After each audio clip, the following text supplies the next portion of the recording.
Hello everyone. ఇదే ఈరోజు మన మిడిల్ గేమ్ పొజిషన్ అనమాట. ఈరోజైతే మనం క్వీన్ సాక్రిఫైస్ చేసి చెక్‌మేట్ చేయబోతున్నాం.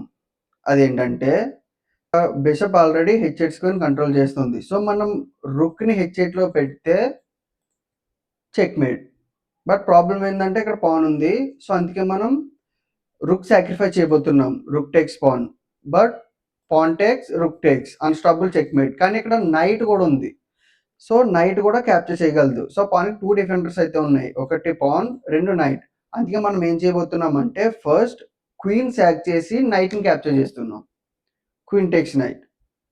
సో, అపోనెంట్ క్వీన్ క్యాప్చర్ చేస్తే అంతే. ఇప్పుడు ఆ పాన్‌కైతే ఒకే ఒక సపోర్ట్ ఉంది. G6 pawn. So, rook takes pawn. Rook takes. రూక్‌ని కూడా సాక్రిఫైస్ చేస్తున్నాం. ఎందుకంటే after pawn takes, rook takes unstoppable checkmate on G8. Maybe opponent ఆడితే బిషప్ H6 ఆడొచ్చు. బట్ అప్పుడు కూడా రూక్ టేక్స్. టెంపరరీగా అయితే స్టాప్ చేయొచ్చు గానీ, ఇదైతే అన్‌స్టాపబుల్ చెక్‌మేట్. చూసారా? Queen sacrifice. సో, ఇలాంటి సాక్రిఫైసెస్ డైలీ చూడాలంటే నన్ను ఫాలో కండి.